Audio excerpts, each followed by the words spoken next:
দিয়ে কষ্ট পাবো। সে তো হ্যাপি রয়েছে, তাহলে আমি কি তার জন্য কষ্ট পাবো? কষ্ট পেয়ে আমার লাইফটা নষ্ট করব? একটাই লাইফ, সে এনজয় করছে, আমি কেন মরবো তার জন্য?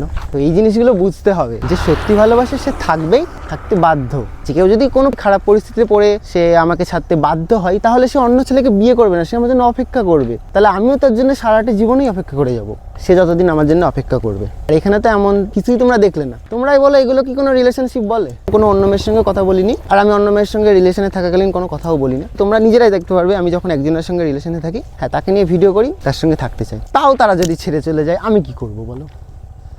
তারা ছেড়ে চলে গিয়ে আমার জন্য অপেক্ষা করে নেই, সাথে সাথে অন্য রিলেশনে চলে যাচ্ছে, দিয়ে তারা মজা করছে 2-1 দিনের মধ্যেই। তাহলে আমি কেন কষ্ট পাবো বলো? দরকার নেই কষ্ট পাওয়ার এসব মেয়ের জন্য। শুধু আমার ওই ফার্স্ট সেকেন্ড গার্লফ্রেন্ডটাই কষ্ট হয়েছিল, বাদ বাকি একটাও কষ্ট হয়নি, আর আমি তাদের চিনিও না।